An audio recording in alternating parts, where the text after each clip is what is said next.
ಜಾಜೀಸ್ podcast. ಇವತ್ತಿನ ನಮ್ಮ ವಿಶೇಷ ಅತಿಥಿ ಯಾರಿರ್ಬಹುದು ಹೇಳಿ? ಎಲ್ರಿಗೂ ಗೊತ್ತು. ಸ್ವಲ್ಪ ಊಹೆ ಮಾಡ್ತೀರಾ? ಅವರೇ, ಹೌದು, ಡಾಕ್ಟರ್ ರವಿಕಿರಣ್ ಪಟ್ವರ್ಧನ್ ನಮ್ಮೊಂದಿಗೆ ನಮ್ಮ ವಿಶ್ವಂಬರ ಚಾನಲ್ನ ಅಂಗಳದಲ್ಲಿ ನಮ್ಮ ನಿಮ್ಮ ಮಾತುಕತೆಯೊಂದಿಗೆ ಅವರ ಮಾರ್ಗದರ್ಶನ ನಮಗಾಗಿ ತೆರೆದುಕೊಳ್ತಾ ಇದೆ. ಅವರನ್ನು ನಮ್ಮೆಲ್ಲರ ಪರವಾಗಿ ಸ್ವಾಗತಿಸ್ತಾ ಇದ್ದೇನೆ. ನಮಸ್ಕಾರ ಡಾಕ್ಟ್ರೇ. ನಮಸ್ಕಾರ. ನಮ್ಮ ಡಾಕ್ಟ್ರು ನಮ್ಮ ಜೊತೆಗೆ ಅಲ್ವಾ? ಈ ರವಿಕಿರಣ್ ಅವರನ್ನ ಪರಿಚಯಿಸಬೇಕು. ಸೂರ್ಯನಿಗೆ ಟಾರ್ಚ್ ಇಡಬೇಕು ನಾನೀಗ. ನಮ್ಗೆಲ್ರಿಗೂ ಗೊತ್ತಿದೆ, ರವಿಕಿರಣ್ ಪಟ್ವರ್ಧನ್ ಅನ್ನೋ ಹೆಸರು ಯಾರ್ದೋ ಮನೆಗೆ ಅಥವಾ ಯಾರದೇ ಮನೆಯಲ್ಲೇ ಆದರೂ ಒಂದು ಏರ್ ಬೆಡ್ ಬೇಕಾದಾಗ, ಆಂಬ್ಯುಲೆನ್ಸಿನ ಅಗತ್ಯ ಇದ್ದಾಗ, ಆಕ್ಸಿಜನ್ನ ಅಗತ್ಯ ಇದ್ದಾಗ, ಅಥವಾ ಮೆಡಿಕಲ್ ಕೇರ್ನ ಯಾವುದೇ ಅಗತ್ಯಗಳು ಅನಿವಾರ್ಯತೆಗಳು ಬಂದಾಗ ನೆನಪಿ ಬರೋ ಒಂದೇ ಒಂದು ಹೆಸರು, ಅದು ನಮ್ಮ ರವಿಕಿರಣ್ ಪಟ್ವರ್ಧನ್ ಅವರದ್ದು. ಅಂತಹ ಅದ್ಭುತ ಸಾಧನೆಯ ಈ ವ್ಯಕ್ತಿಯನ್ನು ನಾನು ಈಗ ಕ್ಲುಪ್ತವಾಗಿ ನಿಮ್ಮೊಂದಿಗೆ ನಿಮಗೆ ಪರಿಚಯಿಸ್ಕೊಡ್ತಾ ಇದ್ದೇನೆ. ಪಟ್ವರ್ಧನ್ ಫ್ಯಾಮಿಲಿ ಯಾರಿಗೆ ಗೊತ್ತಿಲ್ಲ? ನಮ್ಮ ರಾಜ್ಯದ ಅತ್ಯಂತ ಮನೆ ಮಾತಿನ ಫ್ಯಾಮಿಲಿ. ಗಣಪತ್ ರಾವ್ ಪಟ್ವರ್ಧನ್, ನೀಲ್ಕಂಠರಾವ್ ಪಟ್ವರ್ಧನ್, AN ಪಟ್ವರ್ಧನ್, ಇವರೆಲ್ಲರ ಹೆಸರನ್ನು ನಾವು ಹುಟ್ಟೋಕ್ಕಿಂತ ಮುಂಚೆ ಈ ಪ್ರಪಂಚ ಗುರುತಿಸಿದೆ. ಅಂತಹ ಅದ್ಭುತ ಮನೆತನ, ಸುಮ್ಮನೆ ಹೇಳ್ತಿಲ್ಲ, ಅದ್ಭುತ ಮನೆತನ ಅಂತ. ಅವರ ಧನ್ವಂತರಿ ವನ ಆಯುರ್ವೇದ ವಿದ್ಯಾರ್ಥಿಗಳಿಗಾಗಿ ಮಾರ್ಗದರ್ಶನದ ಒಂದು ಸೆಂಟರ್, ಜಗತ್ತಿನ ಯಾವ ಹೊಸದು ಬಂದರೂ ಅದನ್ನು ಪ್ರಯೋಗಿಸುವ ಒಬ್ಬ ಇಂದಿನ ವ್ಯಕ್ತಿ. ಹೀಗೆ ಕೆಲವುಗಳ ಒಂದು ಮಿಶ್ರಣ, ಕೆಲವು ವ್ಯಕ್ತಿಗಳಲ್ಲಿ ಒಬ್ಬರಾದಂತಹ ನಮ್ಮ ಡಾಕ್ಟರ್ ರವಿಕಿರಣ್ ಪಟ್ವರ್ಧನ್ ಅವರದ್ದು. ಕಳೆದ 27 ವರ್ಷಗಳಿಂದ ಶಿರಸಿಯಲ್ಲಿ ಆಯುರ್ವೇದ ಜನರಲ್ ಪ್ರಾಕ್ಟೀಷನರ್ ಆಗಿ ಕೆಲಸ ಮಾಡ್ತಾ ಇದ್ದಾರೆ ಅಂತ ನಾನು ಹೇಳಿದರೆ ಅದು ಕಡಿಮೆ ಆಗ್ತದೆ. ನಮ್ಮ ಸಾಮಾಜಿಕ, ಅವರು ಕೇವಲ ವೈದ್ಯರಾಗಿ ಮಾತ್ರ ಕೆಲಸ ಮಾಡ್ತಾ ಇಲ್ಲ, ಸಮಾಜದ ವೈದ್ಯರಾಗಿಯೂ ಕೆಲಸ ಮಾಡ್ತಾ ಇದ್ದಾರೆ. ಹಾಗೂ ಈ ಪಾದರಸದಂತಹ ವ್ಯಕ್ತಿ ಪರಂಪರಾಗತ ಜ್ಞಾನದೊಂದಿಗೆ 4 ತಲೆಮಾರುಗಳ ವೈದ್ಯಕೀಯ ಜ್ಞಾನದೊಂದಿಗೆ ಆ ಎಲ್ಲ ತಲೆಮಾರುಗಳ ಅನುಭವ ಜ್ಞಾನವನ್ನು ಪಡೆದು ಒಂದು ಜ್ಞಾನಕೋಶವಾಗಿ ನಮ್ಮೆದುರುಗಡೆ ಕೂತಿದ್ದಾರೆ. ರವಿಕಿರಣ್ ಪಟ್ವರ್ಧನ್ ಅವರದ್ದು ಪಾದರಸದಂತಹ ವ್ಯಕ್ತಿತ್ವ. ನಮ್ಮ ಸಮಾಜಕ್ಕೆ ಅತಿ ಅಗತ್ಯವಾದಂತಹ ವ್ಯಸನಮುಕ್ತ ಸಮಾಜದ ಅಭಿಯಾನ, ಮನೆಮದ್ದು, ಪೌಷ್ಟಿಕ ಆಹಾರ ಆರೋಗ್ಯ ಅಭಿಯಾನಗಳಲ್ಲಿ ತೊಡಗಿಸಿಕೊಂಡವರು. ರಾಜ್ಯ ಆಯುಷ್ ಇಲಾಖೆಯ ಹಸಿರು ಆರೋಗ್ಯ ಅಭಿಯಾನ ಹಾಗೂ KMF ಜೇನು ಸಾಗಣೆ ತರಬೇತಿಯ ಸಂಪನ್ಮೂಲ ವ್ಯಕ್ತಿಯೂ ಆಗಿದ್ದಾರೆ. ಉತ್ತರ ಕನ್ನಡ, ದಕ್ಷಿಣ ಕನ್ನಡ, ಚಿಕ್ಕಮಗಳೂರು, ಬಾಗಲಕೋಟೆಯ ತೋಟಗಾರಿಕಾ ವಿಶ್ವವಿದ್ಯಾಲಯಗಳಲ್ಲಿ ಮತ್ತು ಪತ್ರಕರ್ತರ ಸಂಘಟನೆಗಳಿಗೆ ಲಯನ್ಸ್, ರೋಟರಿ, ಬಾರ್ ಬೆಂಡರ್ಸ್ ಅಸೋಸಿಯೇಷನ್ ಸೇರಿ ಹಲವು ಸಂಘಟನೆಗಳಿಗೆ ಜಾಗೃತಿಯ ಮಾರ್ಗದರ್ಶನಗಳನ್ನು ನೀಡಿದ್ದಾರೆ. ಇನ್ನೊಂದು ವಿಶೇಷ ಏನು ಗೊತ್ತಾ? ಒಂದು ದಾಖಲೆಯ ವ್ಯಕ್ತಿತ್ವ ಅವರದ್ದು. ಒಂದೆರಡು ಸಲ ಅಲ್ಲ, ಎಷ್ಟು ಸಲ? 45 ಬಾರಿ ರಕ್ತದಾನವನ್ನು ಮಾಡಿದಂತಹ ಶ್ರೇಷ್ಠ ವ್ಯಕ್ತಿ ಅವರು. ಅಂತಹ ದಾಖಲೆಯನ್ನು ಮಾಡಿದಂತಹ ನಮ್ಮ ರವಿಕಿರಣ್ ಪಟ್ವರ್ಧನ್ ಅವರು ಪಂಡಿತ್ ಜನರಲ್ ಆಸ್ಪತ್ರೆಯ ಬ್ಲಡ್ ಬ್ಯಾಂಕ್ನಲ್ಲಿ ಅದರ ಕಾರ್ಯದರ್ಶಿಯಾಗಿಯೂ ಕಾರ್ಯನಿರ್ವಹಿಸ್ತಾ ಇದ್ದಾರೆ. ಹಾಗೆಯೇ ಅಜಿತ ಮನೋಚೇತನ, ಮಹದೇವ ಭಟ್ಟ ಕೂರ್ಸೆ ವಿಕಲಚೇತನ ಮಕ್ಕಳ ಶಾಲೆಯ ಗೌರವ ವೈದ್ಯಕೀಯ ಸಲಹೆಗಾರರಾಗಿಯೂ ಮಾಡ್ತಾ ಇದ್ದಾರೆ. ಸಲಹೆಗಾರರಾಗಿಯೂ ಶೋಭಿಸ್ತಾ ಇದ್ದಾರೆ. ಅದಷ್ಟೇ ಅಲ್ಲ, ನಮ್ಮ ಶಿರಸಿಯಲ್ಲಿ ಶ್ರಮ ಸೇವೆಯಲ್ಲಿ ದಾಖಲೆಯನ್ನೇ ನಿರ್ಮಿಸಿದಂತಹ ಸುಭಾಷ್ ಚಂದ್ರ ಕಾರ್ಯಪಡೆಯ ಸಂಸ್ಥಾಪಕ ಅಧ್ಯಕ್ಷರು ಅವರು. ಹಾಗೆಯೇ ಅವರ ಸೇವಾ ಕ್ಷೇತ್ರದ ಸಾಲು ಸಾಲುಗಳಲ್ಲಿ ಈಗ ಸಾಮಾಜಿಕ ಇಂಜೆಕ್ಷನ್ನು ಇದೆ, ಅದು ಪತ್ರ ಚಳುವಳಿ. ಇವರ ಒಂದು ಪತ್ರ ಅಂದರೆ 10 ಚಳುವಳಿಗಳ ಪರಿಣಾಮವನ್ನು ಬೀರುವಂತಹದ್ದು. ಜೊತೆಗೆ ಈ ಪತ್ರ ಚಳುವಳಿಯಲ್ಲಿ ಅವರು ಒಂದೆರಡಲ್ಲ, ನನಗೆ ತಿಳಿದ ಹಾಗೆ ಅವರಿಗೆ ಸಾಕಷ್ಟು ಲೈಫ್ ಥ್ರೆಟ್ಟು ಬಂದಿದೆ ಅಲ್ವಾ ಡಾಕ್ಟ್ರೆ? ಹಾಂ, ಆ ಲೈಫ್ ಥ್ರೆಟ್ಗಳ ಬಗ್ಗೆ ನೀವು ಒಂಚೂರಾದರೂ ಹೇಳಬೇಕು ನಮಗೆ. ಯಾಕೆಂದರೆ ಯಾವ ವೈದ್ಯರು ಸಹ ಹೀಗೆ ಸಾಮಾಜಿಕವಾಗಿ ತೊಡಗಿಕೊಂಡು ಲೈಫ್ ಥ್ರೆಟ್ಟನ್ನು ಅನುಭವಿಸುವಂತಹ ಅಪರೂಪದ ಸಂಗತಿ ನಿಮ್ಮ ಜೊತೆಗೆ ನಡೆದಿದೆ. ಸೊ ಇಷ್ಟು ವ್ಯಾಪಕವಾಗಿ ಇರುವಂತಹ ನಮ್ಮ ಪಟವರ್ಧನ್ ಅವರು ಸೇವಾ ಕ್ಷೇತ್ರದಲ್ಲಿ ಸಾಲು ಸಾಲಾಗಿ ಮೈಲುಕಂಬಗಳನ್ನು ನೆಡ್ತಾ ಹೋಗಿದ್ದಾರೆ. ಇವರ ಪತ್ರ ಚಳುವಳಿಯ ಅಂಗವಾಗಿ ಇವರ ಪತ್ರ ಚಳುವಳಿ ಸಣ್ಣ ಪುಟ್ಟ ಕೆಲಸನ ಮಾಡಿಲ್ಲ. ಪೆಟ್ರೋಲಿಯಂ ಉತ್ಪನ್ನಗಳ ದರ ಕಡಿತವನ್ನು ಮಾಡಿದೆ. ನಂಬ್ತೀರಾ? ಪೆಟ್ರೋಲಿಯಂ ಅಂದರೆ ಇವತ್ತು ನಮ್ಮ ಈ ಯುದ್ಧದ ಸಂದರ್ಭದಲ್ಲಿ ನಮಗೆ ಈ ಪೆಟ್ರೋಲಿಯಂನ ಬೇರೆ ಬೇರೆ ಮುಖಗಳು ಕಾಣ್ತಾ ಇದೆ. ಅಂತಹ ಒಂದು ಪೆಟ್ರೋಲಿನ ದರವನ್ನು ಒಂದು ಪತ್ರದ ಮೂಲಕ ಅವರು ದರದಲ್ಲಿ ಕಡಿತವನ್ನು ಮಾಡಿಸಿದ್ದಾರೆ. ಹಾಗೆ ಯಾವಾಗಲೂ ನಮ್ಮ ಮಲೆನಾಡಿನ ಮಕ್ಕಳಿಗೆ ಮಳೆಗಾಲದಲ್ಲಿ ಕ್ರೀಡಾಕೂಟ, ದಸರಾ ಕ್ರೀಡಾಕೂಟಕ್ಕೆ ಅದೊಂದು ಕ್ರೀಡಾಕೂಟದ ಕಂಟಕ ಕಾಡ್ತಾ ಇತ್ತು. ಆ ಕಂಟಕವನ್ನು ಇವರ ಪತ್ರ ಚಳುವಳಿ ಆ ಕ್ರೀಡಾಕೂಟದ ಸಮಯವನ್ನೇ ಬದಲಾಯಿಸಿಕೊಟ್ಟಿದೆ. ಹಾಗೆಯೇ ಗೋಕರ್ಣದ ಕೋಟಿ ತೀರ್ಥ, ಅದು ಒಂದು ಕಾಲದಲ್ಲಿ ಕೋಟಿ ತೀರ್ಥ ಹೋಗಿ ಕೆಟ್ಟ ತೀರ್ಥ ಆಗಿತ್ತಲ್ವ, ಅದರ ಸ್ವಚ್ಛತೆಗಾಗಿ ಬನವಾಸಿಯ ದೇವಸ್ಥಾನದ ಒಂದು ಬನವಾಸಿ ದೇವಸ್ಥಾನ ಸಂಕೀರ್ಣದ ಒಂದು ಚಂದದ ಮಹಾನಂದಿ, ಬನವಾಸಿ ದೇವಸ್ಥಾನದಲ್ಲಿ ವಿರಾಜಿಸ್ತಾ ಇರುವಂತಹ ಮಹಾನಂದಿಯ ಪುನರುತ್ಥಾನಕ್ಕಾಗಿ ಅಲ್ವಾ ಇವರ ಪತ್ರ ಕೆಲಸ ಮಾಡಿದೆ. ಇದು ಒಂದು ಹಂತ. ಆದರೆ ಸಾಮಾಜಿಕ ಜಾಲತಾಣದಲ್ಲಿರುವಂತಹ ನಮಗೆಲ್ಲರಿಗೂ ಗೊತ್ತು, ಒಂದು ಜಾತ್ರೆ ಬಂತು ಅಂದರೆ ನಮ್ಮ ಇಲಾಖೆಯ ಅಧಿಕಾರಿಗಳು ರವಿಕಿರಣ್ ಪಟ್ವರ್ಧನ್ ಅವರು ಏನೇನು ಸೂಚನೆಗಳನ್ನು ಕೊಟ್ಟಿದ್ದಾರೆ ಅಂತ ನೋಡುವಂತಹ ಒಂದು ಸ್ಥಿತಿಯೂ ಇದೆ. ಅದರ ಜೊತೆಗೆ ಈ ಕಂಡಲ್ಲಿ ಇವುಗಳುವಂಥ ಒಂದು ಅಭ್ಯಾಸ ಇದೆಯಲ್ಲ, ಅದನ್ನು ನಿವಾರಿಸೋದಕ್ಕೋಸ್ಕರ ಇವರ ಪತ್ರ ಚಳುವಳಿ ಕೆಲಸ ಮಾಡಿದೆ. ಹೀಗೆ ಇವರ ಸಾಲು ಸಾಲು ಪತ್ರ ಚಳುವಳಿಯ ಬಗ್ಗೆ ನಿಮ್ಮೆದುರುಗಡೆ ಈಗ ಒಂದು ಹಂತ ಮುಗೀತು ಅಂತ ಅಂದ್ಕೊಂಡಿರ್ಬೋದು.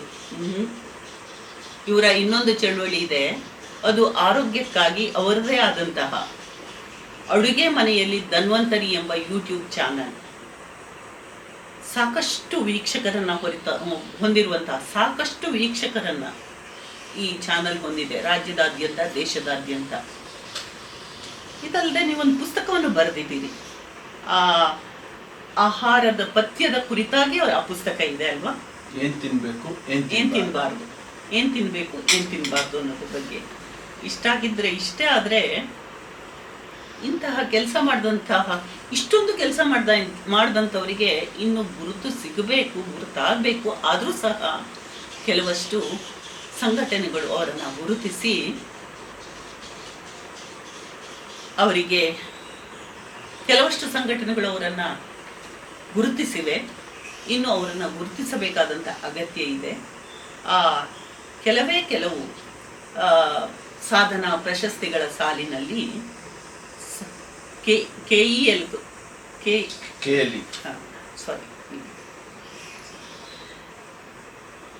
ಪ್ರಶಸ್ತಿಗಳ ಸರಣಿ ನಮ್ಮ ಡಾಕ್ಟರ್ದು. ನಾನು ಅದರಲ್ಲಿ ಕೆಲವಷ್ಟನ್ನು ಮಾತ್ರ ನಿಮ್ಮೆದುರುಗಡೆ ಹೇಳ್ತಾ ಇದ್ದೇನೆ.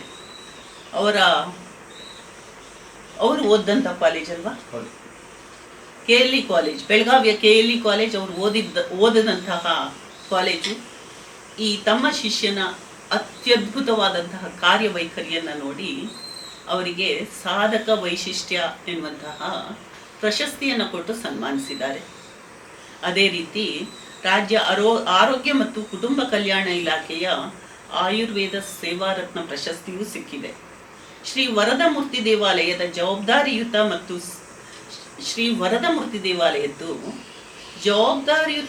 ಸಕ್ರಿಯ ನಾಗರಿಕ ಎಂಬಂತಹ ರಾಷ್ಟ್ರ ಪ್ರಶಸ್ತಿಯನ್ನು ಕೊಟ್ಟಿದ್ದಾರೆ. IMA ಘಟಕದ ಸನ್ಮಾನ, ಬ್ರಾಹ್ಮಣ ಅಭಿವೃದ್ಧಿ ಮಂಡಳಿಯನ್ನು ಸೇರಿ ಹಲವು ಸಂಘ ಸಂಸ್ಥೆಗಳಿಂದ ಸನ್ಮಾನಗಳನ್ನು ಪಡೆದಿದ್ದಾರೆ. ಸಹೃದಯತೆಯಲ್ಲಿ ಸೇವಾ ಕಾರ್ಯದಲ್ಲಿ ತೊಡಗಿಸಿಕೊಂಡು ಜನಮಾನಸದಲ್ಲಿ ಒಬ್ಬ ಆಪ್ತ ವೈದ್ಯರಾಗಿರುವಂತಹ ಡಾಕ್ಟರ್ ರವಿಕಿರಣ್ ಪಟ್ವರ್ಧನ್ ಇದು ಈಗ ನಮ್ಮ ಜೊತೆ. ನಮಸ್ಕಾರ ಡಾಕ್ಟ್ರೇ. ನಾನು ಸ್ವಲ್ಪ ಮಟ್ಟಿಗೆ ಮಾತ್ರ ನಿಮ್ಮನ್ನು ಪರಿಚಯಿಸೋದಕ್ಕೆ ಸಾಧ್ಯ ಆಯಿತು. ನಾನು ನಿಮ್ಮ ಮಾತುಕತೆಯಲ್ಲಿ ಈಗ ನಾವಿಬ್ರು ಮಾತುಕತೆಯನ್ನು ಆಡ್ತಾ ಸಾಕಷ್ಟು ಸಂಗತಿಗಳ ಬಗ್ಗೆ ಚರ್ಚಿಸೋದಕ್ಕಿದೆ. ಒಂದು ಮಹತ್ವದ ಸಂಗತಿ ನೋಡಿ, ನಾನು ಯಾರಿಗೂ ಮಾರ್ಗದರ್ಶನ ಮಾಡೋದಿಲ್ಲ, ಮಾಹಿತಿ ಕೊಡ್ತೇನೆ. ಆದರೆ ಅದು ಮಾರ್ಗದರ್ಶನವೇ ಆಗಿರ್ತದೆ. ಮಾಹಿತಿ ಮಾರ್ಗದರ್ಶನ ಹಿರಿಯರು ಕೊಡ್ತಾರೆ. ಇದು ಸಾಮಾಜಿಕ ಮಾರ್ಗದರ್ಶನ ಅನ್ನೋದನ್ನ ಮಕ್ಕಳು ಕೊಡಬಹುದು. ಅದು ಸಂಕೋಚದಿಂದ ನಾನು ಮಾರ್ಗದರ್ಶನ ಕೊಡೋದಿಲ್ಲ, ಮಾಹಿತಿ ಮಾತ್ರ ಕೊಡ್ತೇನೆ ಅಂತ ಹೇಳಿದ್ದಾರೆ. ಮಾಹಿತಿಯಿಂದ ನಾವು ಈಗಾಗಲೇ ಬೇಕಾದಷ್ಟು ಮಾಹಿತಿಗಳನ್ನು ಹೊತ್ತು ಹೇಗಾಗಿದ್ದೀವಿ ಅಂದರೆ, ಯಾವ ಮಾಹಿತಿ ಸರಿ ಇದೆ, ಯಾವ ಮಾಹಿತಿ ಸರಿ ಇಲ್ಲ ಅನ್ನೋದನ್ನ ಮತ್ತೆ ಅದನ್ನ ಖಂಡಿತವಾಗಿ ನೀವೇನು ಹೇಳ್ತಾ ಇದ್ದೀರಲ್ಲ, ಯಾವ್ದು ಮಾಹಿತಿ ಸರಿ ಇದೆ, ಯಾವ್ದು ಮಾಹಿತಿ ಸರಿ ಇಲ್ಲ ಹೇಳೋ ಸಮಸ್ಯೆ ಇವತ್ತಿನ ಜಗತ್ತಿನಾದ್ಯಂತ ಘೋರ ಸಮಸ್ಯೆ ಇದೆ. ಹೌದು, ಎಲ್ಲ ಕಡೆಗೆ ಯೂಟ್ಯೂಬ್ ಚಾನಲ್ಗಳೇ ಆಗ್ಬಿಟ್ಟಿದ್ದಾವೆ. ಆದರೆ ಅಥೆಂಟಿಕೇಟೆಡ್ ಮಾಹಿತಿ ಯಾವುದು ಹೇಳೋದು ಯಾರಿಗೂ ಗೊತ್ತಿಲ್ಲ. ಬರ್ತಾನೆ ರೋಗಿಗಳು ವೈದ್ಯರಿಗೆ ಇಂಟರ್ನೆಟ್ ಅಲ್ಲಿ ಹಿಂಗೆ ಹೇಳಿದ್ದಾರೆ ಹೇಳಿ ವೈದ್ಯರಿಗೆ ಕಲಿಸ್ತಾನೆ ಬರ್ತಾ ಇದ್ದಾರೆ. ಆದ್ರೆ ನಿಖರ ಮಾಹಿತಿ ಯಾವುದು ಹೇಳೋದಕ್ಕೆ ಯಾವುದೇ ಆದಂತಹ ಸರ್ಕಾರದ ನಿಯಂತ್ರಣ ಮಾನದಂಡ ಇಲ್ಲ ಹೇಳೋದು ಬೇಜಾರಿನ ಸಂಗತಿ. ಅದಕ್ಕೆ ನಿಮ್ಮ ಅನುಭವದ ಸಾರವನ್ನ ನಾವು ಬಟ್ಟಿ ಇಳಿಸ್ಕೊಳ್ಳೋಣ ಅನ್ನೋ ದೃಷ್ಟಿಯಿಂದಲೇ ನೀವು ಕೇವಲ ಮಾಹಿತಿ ಅಲ್ಲ, ನೀವು ಕೊಡ್ತಾ ಇರೋದು ಮಾರ್ಗದರ್ಶನ ಅಂತ ನಾನು ಹೇಳ್ತಾ ಇರೋದು. ಅದನ್ನ ಹೇಗೆಂದರೆ, ಇವತ್ತಿನ ತಲೆಮಾರನ್ನ ಕಾಡಿಸ್ತಾ ಇರುವಂತಹ ಬೇರೆ ಬೇರೆ ಒಂದಿಷ್ಟು ಸಮಸ್ಯೆಗಳ ಬಗ್ಗೆ ನಾವು ಮಾತಾಡ್ತೀವಿ. ಎಲ್ಲಿಂದ ಅಂತ ಕೇಳಿದರೆ, ಅವರ ಇವತ್ತಿನ ಕಾಳಜಿಯ ವೈಖರಿಗಳಿರ್ಬೋದು, ಬದುಕಿನ ರೀತಿಗಳಿರ್ಬೋದು, ಇದು ತಪ್ಪಲ್ಲ. ಯಾಕೆಂದರೆ ಒಂದು ಕಾಲದಲ್ಲಿ ಕೇವಲ ಪ್ರಾದೇಶಿಕ ಮಟ್ಟದಲ್ಲಿ ಬದುಕ್ತಾ ಇದ್ದಂತಹ ನಮಗೆ ಒಂದು ಸಮನಾದ ಜೀವನ ಪದ್ಧತಿ ಇತ್ತು, ಅದು ಒಂದೇ ಥರದ್ದಿತ್ತು. ಆಗ ಸ್ಥಳೀಯ ಆಹಾರ, ಪ್ರಾದೇಶಿಕ ವಾತಾವರಣಕ್ಕನುಗುಣವಾಗಿ ಜೀವನ ಶೈಲಿ ಎಲ್ಲ ಒಂದು ಸೂತ್ರದಲ್ಲಿತ್ತು. ಅದು ಸುಸೂತ್ರ ಅನಿಸ್ತಿತ್ತು, ಅದು ಅಭ್ಯಾಸವೂ ಆಗಿದ್ದಾಗಿತ್ತು ನಮಗೆ. ಈಗ ಜಗತ್ತು ಬದಲಾಗಿದೆ, ಮನೆಯಂಗಳಕ್ಕೆ ಜಗತ್ತು ಬಂದು ಕೂತ್ಕೊಂಡಿದೆ. ಆಗ ಸಹಜವಾಗಿ ದಿನಚರ್ಯೆ, ಆಹಾರ, ವ್ಯವಹಾರ ಮತ್ತು ಬದುಕಿನ ಕ್ರಮ ಎಲ್ಲವೂ ಬದಲಾಗ್ತಾ ಇರುವಾಗ ಈ ಬದಲಾವಣೆಯ ಪ್ರಥಮ ಫಲಾನುಭವಿ ಯಾರು ಅಂತ ನಾನು ಯಾಕೆ ಹೇಳ್ತಾ ಇದ್ದೇನೆ ಅಂದರೆ, ನಾವು ಯಾವುದೋ ಒಂದು ಘಟ್ಟದಲ್ಲಿ ಕ್ರಮಿಸಿ ಮಧ್ಯದಲ್ಲಿ ನಿಂತಿದ್ದೇವೆ. ಈಗ ಒಂದರ್ಥದಲ್ಲಿ ಮಧ್ಯಘಟ್ಟ, ನಮ್ಮದು ಬದುಕಿನ ಮಧ್ಯಘಟ್ಟದಲ್ಲಿ ನಿಂತಿದ್ದೀವಿ. ಎಷ್ಟೋ ಸಲ ಅಯ್ಯೋ ನಾವು ಹೀಗಿರಬೇಕಾಗಿತ್ತು ಅಂತ ಅನಿಸ್ತದೆ. ಇಲ್ಲ, ನಾವು ಹೀಗಿರೋದೇ, ಯಾಕೆಂದರೆ ಬದುಕು ಸುಲಭ, ಬಿಂದಾಸ್ ಬದುಕಿಗೆ ಯಾವ್ದು ಬೇಕಿದ್ರೂ ಸಿಗತ್ತೆ. ಆದರೆ ಸಮಸ್ಯೆ ಬಂದಾಗ ಮಾತ್ರ ಎಲ್ಲಿ ಹೋಗ್ಬೇಕು ಅಂತ ಗೊತ್ತಾಗೋದಿಲ್ವಲ್ಲ. ಭಾರತದ ಪರಿಸ್ಥಿತಿ ಇವತ್ತಿಂದು ಬಹಳ ಗಂಭೀರ. ಒಂದು 10 ವರ್ಷದ ಹಿಂದೆ ಸೌದಿ ಅರೇಬಿಯಾದಿಂದ ಬಂದಂತಹ ಒಂದು ಮಹಿಳೆ ನನಗೆ ಬಂದು ತನ್ನ ಮಕ್ಕಳ ಬಗ್ಗೆ ಕೇಳ್ತಾ ಇದ್ದೆ. ಅಲ್ಲಿಂದ ಫೋನ್ ಮಾಡಿ ಕೇಳೋದು ಬೇರೆ, ಫೋನ್ ಮಾಡಿ ತವ್ರ ಮನೆಗೆ ಫೋನ್ ಮಾಡೋದು ಬೇರೆ. ಫೋನ್ ಮಾಡಿ ಅಲ್ಲಿ ತವ್ರ ಮನೇಲಿ ಫೋನ್ ಮಾಡಿದಾಗ ಮಗುಗೆ ನೆಗಡಿ ಆಯಿತು ಅಂತ ಅಳ್ತಿದ್ಲು ಅವಳು. ಇಲ್ಲಿ ಬಂದಾಗ ನಂಗೆ ಬಂದು ಭೇಟಿ ಆಗ್ತಿದ್ಲು. ಅವಾಗ ನಾ ಹೇಳ್ತಿದ್ದೆ, ನೀ ಸುಮ್ಮನೆ ಅಳ್ತಾ ಕೊಡ್ಬೇಡ, ಮಕ್ಕಳು ಬಿಂದಾಸ್ತಿರ್ಬೇಕು. ಎಲ್ಲ ರೋಗಕ್ಕೆ ಪ್ರತಿಬಂಧಕ ಆಗಿರುವಂತಹ ಇಮ್ಯುನಿಟಿ ಇರುವಂತಹ ಮಕ್ಕಳು ರೆಡಿ ಆಗ್ಬೇಕು. ನೀನು ಸಣ್ಣದಕ್ಕೆ ಅತಿಯಾದ ಕಾಳಜಿ ಮಾಡದೆ ಹೇಳಾದ್ರೆ ಬಿಂದಾಸ್ ಮಕ್ಕಳು ತಯಾರಾಗೋದಿಲ್ಲ. ಮಕ್ಕಳು ದೊಡ್ಡಾದ್ಮೇಲೆ ನಿನಗೆ ಮಕ್ಕಳು ಬೈತಾರೆ, ನಮ್ಗೆ ಬಹಳ ಕಾಳಜಿಯಲ್ಲಿ ಬೆಳೆಸಿದಿ ನೀನು, ಹಾಗಾಗಿ ನಮ್ದು ವ್ಯಾಧಿ ಪ್ರತಿರೋಧಕ ಶಕ್ತಿ ಕಡಿಮೆ ಅದೆ ಅಂತ ಅವಳಿಗೆ ನಾನು 10 ವರ್ಷದಿಂದ ಹೇಳ್ತಿದ್ದೆ. ಅದು ಇವತ್ತು ಭಾರತದ ಬಾಗಿಲಿಗೆ ಬಂದಿದೆ. ಹಾಗಿದ್ರೆ ನಾವಿವತ್ತು ಹುಟ್ಟಿದ ಮಗುವಿನಿಂದ ಶುರು ಮಾಡೋದು ಒಳ್ಳೇದು ಅಂತ ಖಂಡಿತ. ಕಾಲ, ದೇಶ, ಆಚಾರ, ವಿಚಾರ ಎಲ್ಲ ಬದಲಾಗಿದೆಯಲ್ಲ. ಹಾಗಿರುವ ಕಾಲ, ದೇಶ, ವಿಚಾರ ಎಲ್ಲದೂ ಬದಲಾಗಿದೆ. ಬೇಕಾದ ಮಾಹಿತಿಗಳು ಸಿಗ್ತಾ ಇದೆ, ಹೇಗೆ ಮಕ್ಕಳನ್ನ ಸಾಕಬೇಕು ಅಂತ ಗೊತ್ತಾಗ್ತಾ ಇದೆ. ಹಿಂದಿನ ಕ್ರಮಗಳೆಲ್ಲ ಓಬಿರಾಯನ್ ಕ್ರಮ ಅಂತ ಅನ್ಸೋದಿಲ್ವಾ? ಕೆಲವೆಲ್ಲ ಹೌದು. ನಮ್ಮ ಶಿರ್ಸಿದೆ ಒಂದು ಪ್ರಖ್ಯಾತ ಆಸ್ಪತ್ರೆಯಲ್ಲಿ ಒಬ್ಬರು ಮಕ್ಕಳ ತಜ್ಞರಿದ್ರು. ಸಾಮಾನ್ಯ ಒಂದು 25 ವರ್ಷ ಹಳೆ ಕಥೆ ಇದೆ. ಅವರು ಶಿಶುಗಳಿಗೆ ನೋಡ್ಲಿಕ್ಕೆ ಹೋಗೋ ಹೊತ್ತಿಗೆ ಒಳಗೆ ಶಿಶುಗಳ ಮುಖ ನೋಡ್ಲಿಕ್ಕೆ ಅವ್ರಿಗೆ ಆಗೋದಿಲ್ಲ. ಯಾಕಂದ್ರೆ ಎಲ್ಲ ಗೋಡೆಗೆ ಇದಕ್ಕೆಲ್ಲ ಬಟ್ಟೆ ಕಟ್ಟು ಕಪ್ ಮಾಡಿ ಇಟ್ಬಿಡ್ತಿದ್ವಿ. ಓ ಆ ಮಗುದ್ ಕಣ್ಣು ಹ್ಯಾಂಗುಂಟು, ಕಣ್ಣು ಹಳದಿ ಅದೆಯೋ ಹ್ಯಾಂಗೆ ಹೇಳಿ ನೋಡ್ಲಿಕ್ಕೆ ನ್ಯಾಚುರಲ್ ಲೈಟ್ ಬರೋದೇ ಇಲ್ಲ ಆಗಿತ್ತು. ಕರೆಂಟ್ ಲೈಟಲ್ಲಿ ಅವ್ರು ನೋಡ್ಬೇಕಾಗಿತ್ತು. ಓ ಈ ಮಕ್ಕಳ ಈ ಯಾರು ಬಾಳಂತಿ ಇರ್ತಾರಲ್ಲ, ಬಾಳಂತಿ ಮನೆಯವರು ಎಲ್ಲ ಕಿಟಕಿಗೆ ಬಟ್ಟೆ ಕಟ್ಟಿಟ್ಬಿಡ್ತಿದ್ವಿ. ಓ ಮನೆಗಳಲ್ಲಿ ಅದೇ ನಾವು ಚಿಕ್ಕವರಿದ್ದಾಗ ಕೇಳಿದ್ವಿ ಕತ್ಲೆ ಕೋಣೆ ಅಂತ. ಆ ರೀತಿ ಆ ವೈದ್ಯರಿಗೆ ಆ ಮಗು ನೋಡ್ಲಿಕ್ಕೆ ತೊಂದರೆ ಆಗ್ತಿತ್ತು. ಅವ್ರು ಮಗು ಹೊರಗೆ ತಂದು ನೋಡ್ತಿದ್ರು, ಮಗು ಕಣ್ಣಿನ ಕಲರ್ ಹಳದಿ ಆಗದೆಯಾ ಹೇಗೆ ಅಂತ. ಓಬೇರಾಯನ ಕಾಲದ ಹಲವು ವಿಷಯಗಳು ಅವಶ್ಯಕತೆ ಇಲ್ಲ ಇವತ್ತು ಅವಶ್ಯಕತೆ ಏನದೇ ಅಲ್ಲ, ತಾರ್ಕಿಕವಾಗಿ ಮತ್ತು ಲಾಜಿಕಲ್ ಅವಶ್ಯಕತೆ ಇವತ್ತು ಅವಶ್ಯಕತೆ ಇರುತ್ತೆ. ಶಾಸ್ತ್ರ ಬೇಕು ಹೌದು, ಆದರೆ ವ್ಯಾವಹಾರಿಕ ಮತ್ತು ತಾರ್ಕಿಕ ಇವತ್ತು ಪ್ರಾಕ್ಟಿಕಲಿ ಫಾಲೋ ಮಾಡುವಂತಹ ವಿಷಯಗಳು ಈಗ ಲಕ್ಷ್ಯ ಕೊಡುವಂತಹ ಅವಶ್ಯಕತೆ ಅದೇ ಇವತ್ತು. ಹಾಗಿದ್ರೆ ನಿಮ್ಮ ಅನುಭವದ ಕೋಶ ನಮ್ಮ ಎದುರುಗಡೆ ತೆರೆದುಕೊಳ್ತಾ ಹೋಗ್ಬೇಕು. ನಿಮ್ಮ ನಿಮ್ಮ ಅನುಭವದಲ್ಲಿ ಈಗ ನಾವು ಶುರು ಮಾಡಬೇಕು ಅಂತಾದರೆ ಈ ಒಬಿರಾಯನ್ ಕಾಲದ ಬೇಡ, ಅದ್ರಿಗೆ ಏನೇನೋ ಬೇರೆ ಬೇರೆ ಬದಲಾವಣೆಗಳು ಬೇಕು, ಅದ್ರ ಜೊತೆಗೆ ಹಿಂದಿನದು ಬೇಕು, ಇಂದಿನದನ್ನು ಬೆರೆಸಬೇಕು. ಖಂಡಿತವಾಗೂ ಹಿಂದಿನದು ಬೇಕು, ಇವತ್ತಿನದು ಬೇಕು. ಎರಡರ ವ್ಯಾವಹಾರಿಕ ಅಂತ ಶಬ್ದ ಹೇಳೋಕ್ಕಿಂತ ತಾರ್ಕಿಕ, ಇಂಗ್ಲಿಷಲ್ಲಿ ಲಾಜಿಕಲ್ ಹೇಳ್ತಾರೆ, ಲಾಜಿಕಲ್ ಉಪಾಯಗಳನ್ನ ಈಗ ಬಳಸ್ಕೊಂಡು ಅದನ್ನು ಅನುಸರಿಸ್ಬೇಕು. ಆಯಾಯ ಅವಶ್ಯಕತೆ ತಕ್ಕ ಹಾಗೆ ಆಯಾಯ ಅವಶ್ಯಕತೆಯನ್ನ ಇವತ್ತು ಬಳಸಬೇಕು. ಅದು ಲಾಜಿಕಲ್ ಆಗಿರ್ಬೇಕು. ಈಗ ನಾನು ನಿಮ್ಮ ಜೊತೆ ಮಾತಾಡ್ತಾ ಇದ್ದಾಗ ಓಕೆ, ನಾವು ಹುಟ್ಟಿದ ಮಗುವಿನಿಂದಾನೇ ಶುರು ಮಾಡೋಣ ಅಂತ ಅನಿಸ್ತಾ ಇದೆ. ಇವತ್ತು ಪೇರೆಂಟಿಂಗ್ ಅನ್ನೋದು ಒಂದು ರೀತಿ ಸವಾಲಾಗ್ತಾ ಇದೆ. ಯಾಕೆಂದರೆ ನಾನು ಈ ತಲೆಮಾರಿನ ಕೆಲವಷ್ಟು ಜನರನ್ನು ನೋಡಿದಾಗ ಅವರು ಒಂದು ರೀತಿಯ ಪಕ್ಕ ಗೊಂದಲದಲ್ಲಿ, ಹೇಗೆ ಮಗುವನ್ನು ಇರೋದೇ ಒಂದು ಅಥವಾ ಎರಡು ಮಕ್ಕಳು, ಅದು ಒಂದಾಗುವಾಗಲೂ ಬೇಕಾದಷ್ಟು ಒದ್ದಾಟ ಮಾಡಿಕೊಂಡೇ ಆಗಿರ್ತದೆ. ಒಂದಿಷ್ಟು ಆತಂಕ, ಗೊಂದಲ, ಇನ್ನೊಂದಿಷ್ಟು ಯಾವ್ಯಾವುದೋ ಪ್ರಾಕ್ಟೀಸ್ಗಳು, ಮಗುವಿನ ಮೇಲೆ ಪ್ರಯೋಗಗಳು ಆಗೋದನ್ನು ನೋಡ್ತಾ ಇದ್ದೇವೆ. ಅಂತಹ ವಿಷಯಗಳ ಕುರಿತು ಒಂದು ಸ್ವಲ್ಪ ಹೊತ್ತು ನಾವು ಮೊದಲ ಹಂತದಲ್ಲಿ ಈ ಬಗ್ಗೆ ಮಾತಾಡೋಣ ಅಂತ ಅನಿಸ್ತಾ ಇದೆ. ಅದನ್ನು ನಿಮ್ಮ ಅನುಭವ, ನೀವು ಏನನ್ನ ನೋಡಿದ್ದೀರಿ ಜೊತೆಗೆ? ಇವತ್ತು ಪರಿಸ್ಥಿತಿ ಹೆಂಗಾಗದೆ ಕೇಳಿದ್ರೆ, ಮಗು ಒಂದು ಹುಟ್ಟುತ್ತದೆ ಹೇಳಾದ್ರೆ 6 ತಿಂಗಳ ಮೊದಲಿಂದ ಅಪ್ಪ ಅಮ್ಮ ಚಿಂತೆಯಲ್ಲೇ ಇರ್ತಾರೆ. ಯಾವ ರೀತಿ?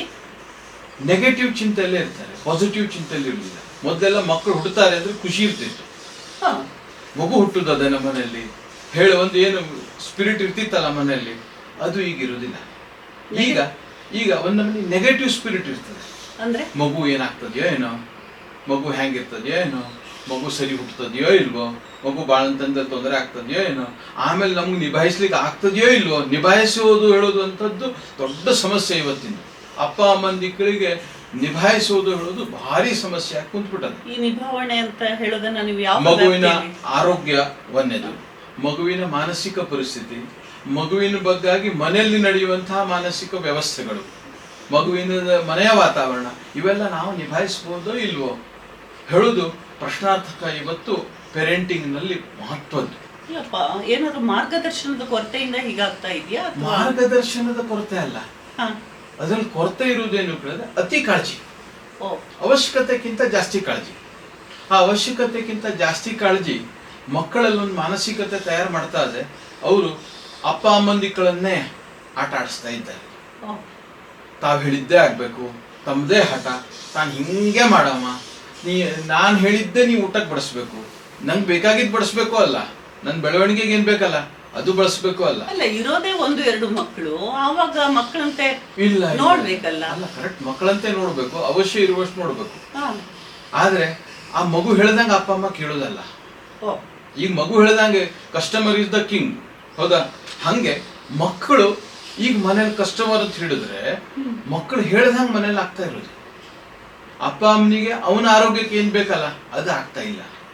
ಹಾಗಿದ್ರೆ ಕ್ರಮವಾಗಿ ನಾವು ಈಗ ಹುಟ್ಟಿದ ಮಗುವಿನ ಆರೈಕೆಗೆ ಬಂದಾಗ ಒಂದು ಕಾಲದಲ್ಲಿ ಏನಿತ್ತು, ಎಣ್ಣೆ ಹಚ್ಚೋದು, ಸ್ನಾನ ಮಾಡಿಸೋದು, ಈ ಕತ್ಲೆ ಕೋಣೆನ ಬಿಡೋಣ, ಕತ್ಲೆ ಕೋಣೆ ಇವತ್ತು ಗಾಳಿ ಬೆಳಕು ಆಡಬೇಕು ಅನ್ನೋ ಒಂದು ಕಾನ್ಸೆಪ್ಟನ್ನು ತಕ್ಕ ಮಟ್ಟಿಗೆ ಹೊಂದ್ಕೊಳ್ತಾ ಇದ್ದಾರೆ, ಅಷ್ಟೇ ಅಲ್ಲ. ಆದರೂ ಅದ್ರೊಳಗೂ ಎಲ್ಲೋ ಒಂದು ಕಡೆ ಸ್ವಲ್ಪ ಜಾಸ್ತಿಯಾಗಿಯೂ ನಡೆಯೋದಿದೆಯಾ? ಖಂಡಿತವಾಗಿ. ಮನೆಯಲ್ಲಿ ಅಜ್ಜಾಜ್ಜಿ ಇರ್ತಾರೆ, ಅವರು ಮನೆಯಲ್ಲಿರುವ ಕೊಬ್ಬರಿಯಿಂದ ಎಣ್ಣೆ ತೆಗೆಸಿಟ್ಟಿರ್ತಾರೆ. ಇವ್ರು ಹೊರಗಿಂದ ಬಂದವರು ಎಂತ ಮಾಡ್ತಾರೆ, ಅಪ್ಪ ಆ ಎಣ್ಣೆ ಬೇಡ, ಅಮ್ಮ ಆ ಎಣ್ಣೆ ಬೇಡ ಅಂತ ತಮ್ಮದು ಯೂಟ್ಯೂಬ್ ಬುದ್ಧಿ ಹೇಳಿ ಶುರು ಮಾಡ್ತಾರೆ. ಆದರೆ ಆ ಅಜ್ಜ ಅಜ್ಜಿ ಅದರ ಹಿಂದಿನ ಪ್ರೀತಿ ಏನಿರ್ತದಲ್ಲ ಅದು ಸೈಡ್ಲೈನ್ ಆಗೋಗ್ಬೇಕು. ಆದ್ರೆ ವೈದ್ಯರು ಸಹ ಸಾಮಾನ್ಯವಾಗಿ ವೈದ್ಯರು ಸಹ ಯಾವುದೇ ಕಾರಣಕ್ಕೂ ಎಣ್ಣೆಯನ್ನ ಹಚ್ಚಬೇಡಿ, ಎಣ್ಣೆ ಹಾಕಬೇಡಿ ಅಂತ ಹೇಳೋದನ್ನ ಕೇಳಿದೆ. ವೈದ್ಯರು ಕನ್ಕ್ಲೂಷನ್ ಬರ್ಲಿಕ್ಕೆ ಕಾರಣ ಬೇರೆ ಉಂಟು. ಏನು? ನಾವು ಎಣ್ಣೆ ಹೆಂಗ್ ಮನೇಲಿ ಇಡ್ತೇವೆ, ಆ ಎಣ್ಣೆ ಹೆಂಗಿರ್ತದೆ, ಯಾವ ಎಣ್ಣೆ ಹೇಳೋ ಸಮಸ್ಯೆ. 2 ಎಣ್ಣೆಯನ್ನು ಮಕ್ಕಳಿಗೆ ಹಚ್ಚಲಿಕ್ಕೆ ಬಳಸ್ಬೋದು. ಯಾವುದು? ಒಂದು ಕೊಬ್ಬರಿ ಎಣ್ಣೆ, ಮತ್ತೊಂದು ಎಳ್ಳೆಣ್ಣೆ. ಕೊಬ್ಬರಿ ಎಣ್ಣೆ ನಮ್ಮ ಉತ್ತರ ಕನ್ನಡದಲ್ಲಿ ಮಲೆನಾಡು ಭಾಗದಲ್ಲಿ ಕೊಬ್ಬರಿ ಎಣ್ಣೆಯನ್ನು ಹೆಚ್ಚಿಗೆ ಬಳಸ್ತಾರೆ. ಆದ್ರೆ ಡಾಕ್ಟರ್ಸ್ ಈಗ ಕೊಬ್ಬರಿ ಎಣ್ಣೆ ಹಚ್ಚಬಾರ್ದು ಅಂತ ಹೇಳ್ತಾರಲ್ಲ. ಉತ್ತಮವಾದಂತಹ ಕೊಬ್ಬರಿ ಎಣ್ಣೆ ಹಚ್ಚಿ. ಹೇಗೆ ತಯಾರು ಮಾಡ್ಬೇಕು ಅದನ್ನ? ಒಂದೇದು 2 ರೀತಿಯಲ್ಲಿ ಕೊಬ್ಬರಿ ಎಣ್ಣೆ ತಯಾರಾಗ್ತದೆ. ನಿಮ್ಮ ಮನೆಯಲ್ಲಿರುವ ಕೊಬ್ಬರಿಯಿಂದ ತಯಾರಾಗಿದ್ದು ಅದು ಮಾತ್ರ ಖರೆ ಕೊಬ್ಬರಿ ಎಣ್ಣೆ ನೋಡಿ. ನಿಮ್ಮ ಮನೆ ಕೊಬ್ಬರಿಯಿಂದ ಮಿಲ್ಲಿ ಕಳ್ಸಿ ನೀವು ತಯಾರು ಮಾಡಿ ತರ್ತೀರಲ್ಲ, ಅದು ಮಾತ್ರ ಖರೆ ಕೊಬ್ಬರಿ ಎಣ್ಣೆ. ಓಕೆ. ಹೆಂಗೆ? ಪೇಟೆಯ ಕೊಬ್ಬರಿ ಎಣ್ಣೆಯಲ್ಲಿ ಅವ ಏನ್ ಮಿಕ್ಸ್ ಮಾಡಿರ್ತಾನೋ, ಈ ದರದ ಗಡಬಡೆ ಮಧ್ಯ ತಯಾರಕ ಏನೇನ್ ಮಿಕ್ಸ್ ಮಾಡ್ತಾನೋ ದೇವರಿಗೆ ಒಂದೇ ಗೊತ್ತು. ಕೊಬ್ಬರಿ ಎಣ್ಣೆಗೆ ಒಂದಿಷ್ಟು ಮಿನರಲ್ ಆಯಿಲ್ ಸೇರಿಸ್ಬಿಟ್ರೆ ನಿಮ್ಗೆ ಏನು ಪತ್ತೆ ಹತ್ತೋದೇ ಇಲ್ಲ. ಮಿನರಲ್ ಆಯಿಲ್ ಹೇಳೋದು ಬಹಳ ಚೀಪಿಗೆ ಸಿಗುವಂತದ್ದು ಪೆಟ್ರೋಲಿಯಂ ಪ್ರಾಡಕ್ಟ್. ಅದು ಕೊಬ್ಬರಿ ಎಣ್ಣೆ ದರ ಇಳಿಸ್ಬೇಕು ಹೇಳಾದ್ರೆ ಅದನ್ನ ಸೇರಿಸಿದ ಎಣ್ಣೆ ಬಂದ್ಬಿಡ್ತದೆ. ಅದು ಬಹಳಷ್ಟು ಮಕ್ಕಳಿಗೆ ತೊಂದರೆ ಕೊಡ್ತದೆ. ಇಂಥ ಬಹಳಷ್ಟು ಪ್ರಕರಣ ಆದಾಗ ವೈದ್ಯರು ಖಂಡಿತವಾಗಿ ಬಳಸಬೇಡ್ರಿ ಅಂತ ಹೇಳುದೇ. ಒಂದೇದು ನಿಮ್ಮನೆ ಕೊಬ್ಬರಿಯನ್ನ ಒಣಗಿಸಿ ಮಿಲ್ಲಿಗೆ ಕಳಿಸಿ ಎಣ್ಣೆ ತೆಗೆಸಿ ತರ್ಬೋದು, ಒಂದೇದು. ಇನ್ನೊಂದು ವರ್ಜಿನ್ ಆಯಿಲ್ ಅಂತ ಬಹಳ ಅಮೆರಿಕಾದಿಂದ ಬಂದವರು ಪದೇ ಪದೇ ಬಡಬಡಿಸೋದು ನೀವು ಕೇಳಿರ್ಬೇಕು. ಏನದು ವರ್ಜಿನ್ ಆಯಿಲ್? ಅದೇ ಪ್ರಶ್ನೆ. ಅಮೆರಿಕಾದಲ್ಲಿ ವರ್ಜಿನ್ ಆಯಿಲ್ ಸಿಗ್ತದಂತ, ಇಲ್ಲಿ ಸಿಗೋದಿಲ್ಲ ಡಾಕ್ಟರ್ ಕೇಳ್ತಾ ನನ್ನ ಹತ್ರ ಬಹಳ ಮಂದಿ ಬಂದಿದ್ದಾರೆ. ಅಲ್ಲಿ ಸಿಗ್ತದೆ, ಇಲ್ಲಿ ಸಿಗೋದಿಲ್ಲ ಅಂತ. ಇಲ್ಲಿ ಕೊಬ್ಬರಿ ಬೆಳೀತದಲ್ರಿ, ಇಲ್ಲಿ ಅಂತ ವರ್ಜಿನ್ ಆಯಿಲ್ ಸಿಗೋದಿಲ್ಲ ಅಂತ ಹೇಳ್ತಾರೆ. ವರ್ಜಿನ್ ಆಯಿಲ್ ಅಂದ್ರೆ ಏನು ಅಂದ್ರೆ ನಿಮ್ಮನೆಯಲ್ಲಿರೋ ಕೊಬ್ಬರಿಯನ್ನ, ಹಸಿ ಕೊಬ್ಬರಿಯನ್ನ ಚಂದ ಮಾಡಿ ತುರ್ದು, ಹಸಿ ತೆಂಗಿನಕಾಯಿ ಕೊಬ್ಬರಿ ಅಲ್ಲ, ಹಸಿ ತೆಂಗಿನಕಾಯಿ ತುರ್ದು ಮಿಕ್ಸರಿಗೆ ಹಾಕಿ ತಿರ್ಸಿ, ನೀರು ಹಾಕ್ಬೇಕು, ಮಿಕ್ಸರಿಗೆ ಹಾಕಿ ತಿರ್ಸಿ ಕುದಿಸ್ಬೇಕು. ಟೆಕ್ನಿಕಲಿ ಅದು 60 ಡಿಗ್ರಿ ಕ್ರಾಸ್ ಆಗಬಾರ್ದು ಕುದಿಸೋದು. ಬಹಳ ಕುದಿಸಿದ್ರೆ ಎಣ್ಣೆ ಕಲರ್ ಚೇಂಜ್ ಆಗ್ತದೆ, ಕೆಂಪಾಗ್ತದೆ ಮುಂದೆ. ಹೀಗೆ ಕುದಿಸಿ ಅದನ್ನ ಆರಿಸ್ಬೇಕು 60 ಡಿಗ್ರಿ ಅಷ್ಟು ಮಾತ್ರ. 60 ಡಿಗ್ರಿ. ಅವಾಗ ನೀರಿನ ಅಂಶ ಬೇರೆ, ಜಿಡ್ಡಿನ ಅಂಶ ಬೇರೆ, ಎಲ್ಲ ಬೇರೆ ಬೇರೆ ಆಗ್ತದೆ. ಅದರಲ್ಲಿರೋ ಕೊಬ್ಬರಿ ಎಣ್ಣೆ ಬದಿಗೆ ತೆಗೆದಿಟ್ರೆ ನಾವು ಚಂದ ಮಾಡಿ ಇಂಗ್ಲಿಷಲ್ಲಿ ವರ್ಜಿನ್ ಕೋಕೋನಟ್ ಆಯಿಲ್ ಅಂತ ಹೇಳ್ಬೋದು. ಅದಕ್ಕೆ ಬಿಸಿಲು ಇಡಬೇಕಾಗ್ತದೆ, ಇದನ್ನ ಬಿಸಿಲಲ್ಲಿ ಇಡಬೇಕಾಗ್ತದೆ. ಆದ್ರೆ ಆ ವರ್ಜಿನ್ ಕೊಬ್ಬರಿ ಎಣ್ಣೆ ಏನು ಹೇಳೋದು ಭಯಂಕರ ಸಮಸ್ಯೆ ಉಂಟಲ್ಲ, ಅದು ಇಷ್ಟೇ ಹಣ ಬರೋದು. ನಿಮ್ಮನೇಲಿರೋ ಕೊಬ್ಬರಿಯಿಂದ ನೀವೇ ಮನೇಲಿ ಮಾಡ್ಬೋದು, ಆಯ್ತಾ. ಇನ್ನು ಬಿಸಿಲಲ್ಲಿ ಇಡುವ ವ್ಯವಸ್ಥೆ ಬರ್ತದೆ. ಈ ಮಿಲ್ಲಿಂದ ತೆಗೆದು ಮಾಡಿದಂತಹ ಎಣ್ಣೆಯನ್ನು ಬಿಸಿಲಲ್ಲಿ ಇಡಬೇಕಾಗ್ತದೆ, ಇದನ್ನು ಬಿಸಿಲಲ್ಲಿ ಇಡಬೇಕಾಗ್ತದೆ. ಯಾಕೆ ಬಿಸಿಲಲ್ಲಿ ಇಡೋದು ಅಂದ್ರೆ ಅದರಲ್ಲಿರೋ ನೀರಿನ ಅಂಶ ಹೋಗ್ಲಿ ಅಂತ. ವಿಷಯ ಇರೋದು ನೀರಿನ ಅಂಶ, ಮಾಯಿಶ್ಚರ್ ಅಂತ ನಾವೇನು ಹೇಳ್ತೇವಲ್ಲ, ಎಣ್ಣೆಯಲ್ಲಿರೋ ಮಾಯಿಶ್ಚರ್ ಹೋಗ್ಲಿ ಹೇಳೋ ದೃಷ್ಟಿಯಿಂದ ಬಿಸಿಲಲ್ಲಿ ಇಡಬೇಕು. ಬಿಸಿಲಲ್ಲಿ ಇಡುತ್ತಾ ತೆರೆದಂತಹ ಡಬ್ಬಿಯಲ್ಲಿ ಬಿಳೆ ಬಟ್ಟೆ ಕಟ್ಟಿ ಬಿಸಿಲಲ್ಲಿ ಇಡಬೇಕು. ಆವಾಗ ಬಿಸಿಲಿನ ಶಾಖಕ್ಕೆ ಅದರಲ್ಲಿರೋ ಮಾಯಿಶ್ಚರ್ ಹಾರೋಗ್ಬಿಡ್ತದೆ. ಹಾರೋದಾಗ ಅದರಲ್ಲಿ ಎಣ್ಣೆ ಅಂಶ ಅಷ್ಟೇ ಉಳಿತದೆ, ನೀರಿನ ಅಂಶ ಇರುವುದಿಲ್ಲ. ಅದ್ರಲ್ಲಿ ನೀರಿನ ಅಂಶ ಉಳಿತು ಹೇಳಾದ್ರೆ ಅಲ್ಲಿಗೆ ಬಂತು ನೋಡ್ರಿ, ಫಂಗಸ್ಸು ಬಂತು, ಗಿಂಗಸ್ಸು ಬಂತು. ಆವಾಗ ನೀರಿನ ಅಂಶ ಉಳಿಲಿಲ್ಲ ಹೇಳಾದ್ರೆ ಎಣ್ಣೆ ಅಷ್ಟೇ ಇರ್ತದೆ, ಏನೂ ಆಗೋದಿಲ್ಲ. ಈ ವರ್ಜಿನ್ ಆಯಿಲಿಗೂ ಹೀಗೆ ಮಾಡಬೇಕು, ಮಿಲ್ಲಿನ ತೆಗೆದು ತಯಾರು ಮಾಡ್ಕೊಂಬಂದು ಎಣ್ಣೆಗೂ ಹೀಗೆ ಮಾಡಬೇಕು. ಇನ್ನು ಬಾಳಂತಿ ನಿಮ್ಮ ಮನೇಲಿ ಆಗೋರಿದ್ದಾರೆ ಹೇಳಿದ್ರೆ ನೀವು ಇನ್ನೇನು ವಿಶೇಷ ಕಾಳಜಿ ಮಾಡ್ಬೋದು ಹೇಳಿದ್ರೆ, ಸಣ್ಣ ಸಣ್ಣದು ಅರ್ಧ kg ಡಬ್ಬಿಯಲ್ಲಿ ಹಾಕಿ ಎಣ್ಣೆ ಮಾಯಿಶ್ಚರ್ ಎಲ್ಲ ಹೋಯ್ತು ಹೇಳಿ ಗೊತ್ತಾದ ನಂತರ ಡಬ್ಬಿಯಲ್ಲಿ ಹಾಕಿ ನೀವು ಫ್ರಿಜ್ಜಲ್ಲಿ ಸಂಗ್ರಹ ಮಾಡಿ ಇಟ್ಕೊಡ್ಬೇಕು, ಏನೂ ತೊಂದರೆ ಇಲ್ಲ. ಅದರಲ್ಲಿ ಫಂಗಸ್ ಡೆವಲಪ್ ಅಪ್ಪಿ ಏನಾದ್ರು ಮಾಯಿಶ್ಚರ್ ಅಂತ ಹೇಳಿದ್ರೆ ಫಂಗಸ್ ತಯಾರಾಗೋದಿಲ್ಲ. ಒಂದೊಂದೇ ಡಬ್ಬಿ ಬಾಳಂತಿ ಆದ ನಂತರ ಹಚ್ಚಲಿಕ್ಕೆ ಒಂದೊಂದೇ ಡಬ್ಬಿ ಮುಂಚಿನ ದಿವಸ ಹೊರಗೆ ತೆಗೆದಿಟ್ಬಿಟ್ರೆ ಬೇಕಾದಾಗ ಅದೇ ವಾಪರ್ಸಿದ್ರೆ ಅದರಲ್ಲಿ ಯಾವುದೇ ರೀತಿ ಕ್ರಿಮಿಕೀಟ ಬೆಳೆಯೋದಿಲ್ಲ. ಹಾಗಿದ್ರೆ ವೈದ್ಯರು ಹಚ್ಚಬೇಡಿ ಅನ್ನೋದಕ್ಕೂ ಇದಕ್ಕೂ ಏನ್ ಸಂಬಂಧ? ಇದೇ ಸಂಬಂಧ. ಚಲೋ ಕೊಬ್ಬರಿ ಎಣ್ಣೆ, ಉತ್ತಮ ಕೊಬ್ಬರಿ ಎಣ್ಣೆ, ಫಂಗಸ್ ರಹಿತ ಕೊಬ್ಬರಿ ಎಣ್ಣೆ, ಅದೇ ಫರಕ್. ಅಂದ್ರೆ ಅದನ್ನ ಹಚ್ಚಿದಾಗ ಏನ್ ಮಕ್ಕಳಿಗೆ ಈಗ ತುರಿಕೆ ಬರೋದು, ಹುಗುಳಿ ಉಳೋದು, ಖಂಡಿತ ಆಗ್ತದೆ, ರ್ಯಾಷಸ್ ಬರೋದು, ಆಗ್ತದೆ, ಈ ತರದ್ದೆಲ್ಲ ಆಗ್ತದೆ. ಈ ಕೊಬ್ಬರಿ ಎಣ್ಣೆ ಸರಿ ಇಲ್ಲ ಹೇಳಾದ್ರೆ ಫಂಗಸ್ ಇದ್ದಾಗ ಅದೆಲ್ಲ ಆಗ್ತದೆ. ಅದು ಜನರಲಿ ಮಾನಸಿಕತೆ ಹೇಗೆ, ಮಾಯಿಶ್ಚರ್ ಜಾಸ್ತಿ ಇದ್ದಾಗ ಹೊರಗೆ ಹಚ್ಲಿಕ್ಕಲ್ಲ ಎಣ್ಣೆ, ಅದು ಹೊಟ್ಟೆಗಲ್ಲ. ಅಂದ್ರೆ ಫುಡ್ ಗ್ರೇಡ್, ನಾನ್ ಫುಡ್ ಗ್ರೇಡ್ ಅಂತ ಟೆಕ್ನಿಕಲಿ ನಾವು ಹೇಳ್ತೇವೆ. ಹೊರಗೆ ಹಚ್ಲಿಕ್ಕೆ ಎಣ್ಣೆ ಎಂತ ಇಷ್ಟೆಲ್ಲ ತ್ರಾಸ ತಗೊಳ್ಬೇಕು ಮಾನಸಿಕತೆ ಮನೇಲಿ ಯಾವಾಗಲೂ ಇರೋದೆ. ಆದ್ರೆ ಮಗು ಸಲುವಾಗಿ ಅಂತ ಮಾಡಿದ್ದನ್ನ ಸಪ್ರೇಟ್ ಸಣ್ಣ ಡಬ್ಬಿಗೆ ಫ್ರಿಜ್ಜಲ್ಲಿ ಇಟ್ಬಿಟ್ರೆ ಅದರಲ್ಲಿ ಬದಲಾವಣೆ ಆಗೋದಿಲ್ಲ. ಎಣ್ಣೆ ಹಂಗೆ ಇರ್ತದೆ, ಒಂದೊಂದೇ ಡಬ್ಬಿ ತೆಗೆದು ಮಗು ವಾಪಸ್ಬೋದು. ಇನ್ನೊಂದು ಎಣ್ಣೆ ನಾನು ನಿಮ್ಗೆ ಹೇಳಿದೆ, ಎಳ್ಳೆಣ್ಣೆ ಅಂತ. ಎಳ್ಳೆಣ್ಣೆ ಭಾರಿ ಸಮಸ್ಯೆ ಇರೋದೇ ಎಳ್ಳೆಣ್ಣೆಯಲ್ಲಿ. ಹೆಂಗೆ ಎಳ್ಳೆಣ್ಣೆ ಕೇಳಿದ್ರೆ ನಾನು ಪ್ರತಿ ಸರಿ ಒಂದು ಶಬ್ದ ವಾಪರಿಸ್ತೇನೆ, ಫುಡ್ ಗ್ರೇಡ್ ಎಳ್ಳೆಣ್ಣೆ, ಆಗ್ಮಾರ್ಕ್ ಎಳ್ಳೆಣ್ಣೆ ಅಂತ ಟೆಕ್ನಿಕಲ್ ಶಬ್ದ. ಫುಡ್ ಗ್ರೇಡ್ ಎಳ್ಳೆಣ್ಣೆ ಅಂದ್ರೆ ಆ ಎಣ್ಣೆ ಹೊಟ್ಟೆಗೆ ತಗೊಳ್ಳಿಕ್ಕೆ ಯೋಗ್ಯ ಎಣ್ಣೆ ಅಂತ ಅರ್ಥ. ಈಗ ಪೇಟೆಯಲ್ಲಿ ಏನಾಗಿದ್ದಾವೆ ಕೇಳಿದ್ರೆ ದೀಪದಿ ಎಳ್ಳೆಣ್ಣೆ ಅಂತ ಬರ್ತದೆ. ದೀಪದಿ ಎಳ್ಳೆಣ್ಣೆ ಹೇಳೋದು 5-6 ವೆರೈಟಿಯ ಎಳ್ಳೆಣ್ಣೆಯನ್ನು ಮಿಕ್ಸ್ ಮಾಡಿ ಮಾಡದಂಥ ಎಳ್ಳೆಣ್ಣೆ ದೀಪದ ಎಳ್ಳೆಣ್ಣೆ. ಅದು ಮಗು ಹಚ್ಚಲಿಕ್ಕೆ ಅಥವಾ ಸಾಮಾನ್ಯರಿಗೆ ಹಚ್ಚಲಿಕ್ಕೆ ಯೋಗ್ಯ ಅಲ್ಲ. ಅದು ನಾನ್ ಫುಡ್ ಗ್ರೇಡ್. ಇದು ಹುಟ್ಟಿದ ಮಗುವಿಗೆ ಮೀಸಾದ ತಕ್ಷಣ ಎಲ್ಲ ಹಚ್ಚಬಹುದಾ ಅಥವಾ ಹುಟ್ಟಿ ಇಷ್ಟು ದಿವಸದ ನಂತರ ಹಚ್ಚಬೇಕು ಏನಾದ್ರು ಇದೆಯಾ? ಸಾಮಾನ್ಯದಲ್ಲಿ ಒಂದು 10 ದಿವಸ ಜನರಲ್ಲಿ ಹಚ್ಚುದಿಲ್ಲ, ಆಮೇಲೆ ಹಚ್ಚಬಹುದು. ಕಿವಿಗೆ ಉತ್ತಮ ಎಣ್ಣೆ ಇದ್ದದ್ದು ಹಾಕ್ಬೋದು.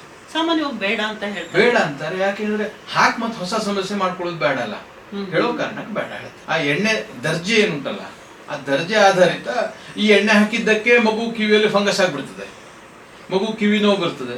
ಕಿವಿ ನೋವು, ಹಲ್ಲು ನೋವು ಹೇಳೋದು ತಡಿಲಿಕ್ಕೆ ಆಗದೆ ಇರೋ ಸಂಗತಿ. ಅದು ಮಗುಗೆ ಹೇಳ್ಬಿಟ್ರೆ ಇಡೀ ಮನೆಯಲ್ಲಿರೋರು ಒಟ್ಟಾಗ್ಬಿಡ್ತಾರೆ.